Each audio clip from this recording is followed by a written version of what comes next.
Hello everybody, welcome back to my channel. This is Bear Swings. Our creators just put out a new update today, update 1.3.0. It is November 20th, 2025.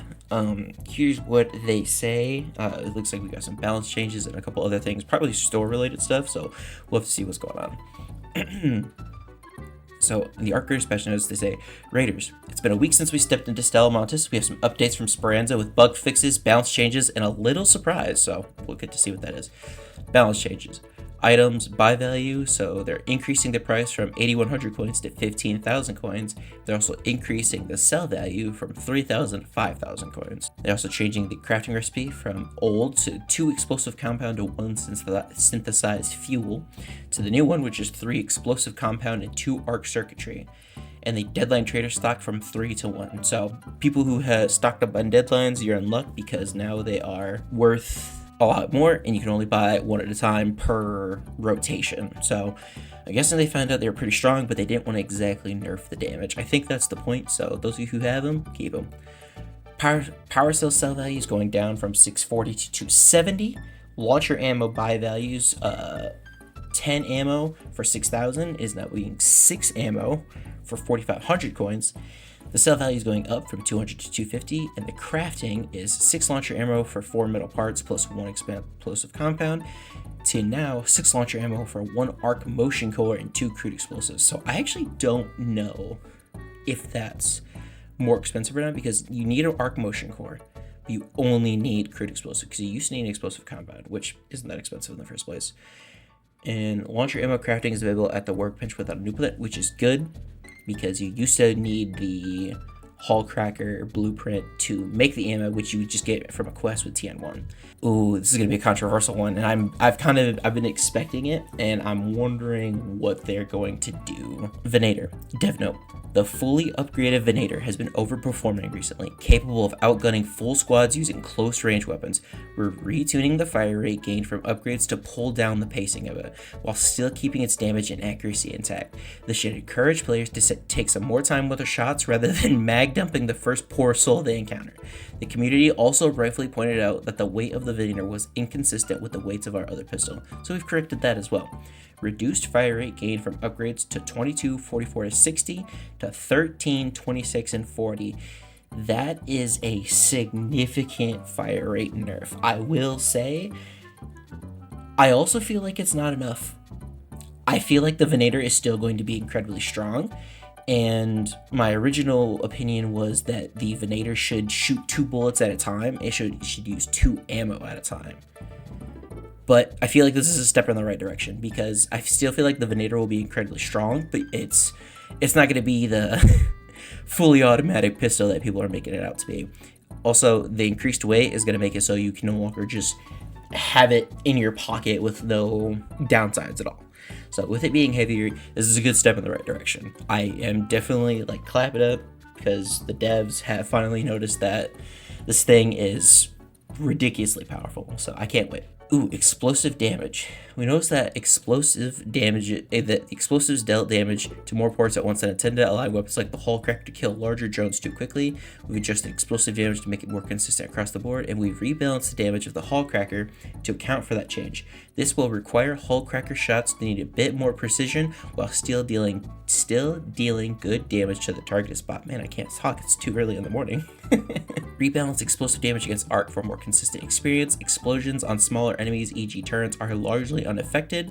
Explosions on larger sized enemies, bastions, will typically deal a bit less damage. Okay, so I think this is a good thing, because now people can no longer just bring like 2-3 hull crackers and take down a queen or take down a bastion. Like, you'll definitely have to be more precise, and it'll definitely feel better. Alright, content bug fixes. Arc fixed the bug where Arc could call down reinforcements outside the map. Shredder will not detect and move more reliably towards lure grenades.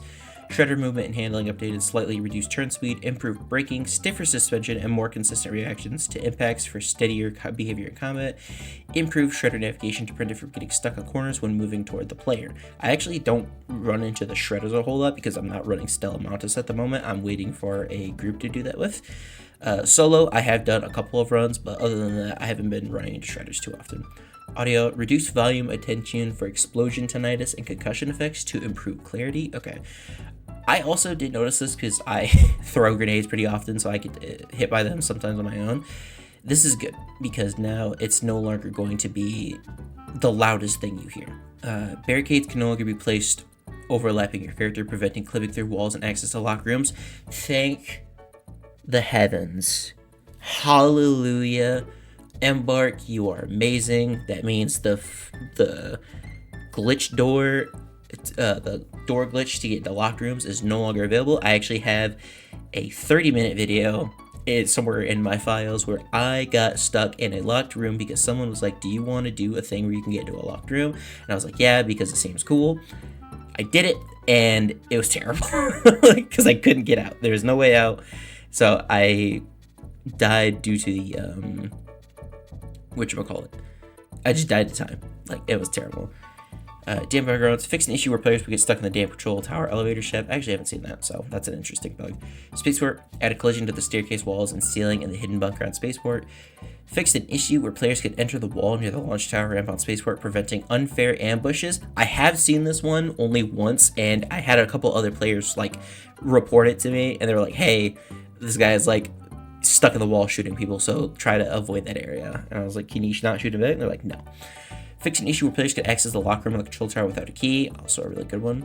Fix railing props on Blue Gate that mistakenly block bullets. Shots not pass through as expected. Stella Montes. Fix the collision issue on Stella Montes near the train station that could cause players to fall through the train. Fix a location in Stella Montes train station where players could get stuck. Remove 2 player spawns on Stella Montes that were too close to arc spawn areas. Fix missing viability collision on walls in the business center area of Stella Montes that allowed shots to pass through.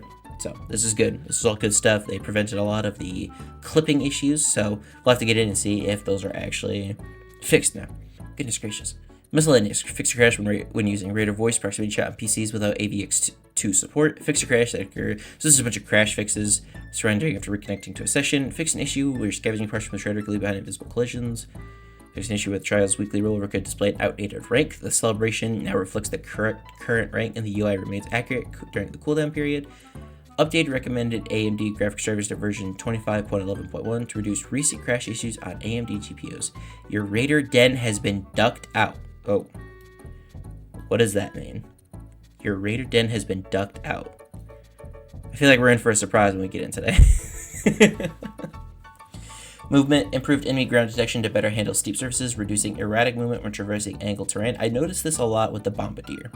The Bombardier is the worst with this. Weapons. Aphelion. Fixed an issue where Aphelion tracers could become excessively bright at distance, reducing visibility for the players being shot at. Increased Aphelion blueprint drop rates. Corrected player-facing stats for the signature, showing incorrect scaling over load time across upgrade levels. Oh my god. I see what they mean by ducked out. See topside, Austin and the Arc Raiders team. That is wonderful. This is all great. I'm especially happy about this because the Venator has been overperforming, and it's kind of boring when one weapon is an obvious meta. Like, I like to run any weapon that could perform well. But that'll be it for this little bit of news today. I'm glad I was able to provide you guys, so you have a good one.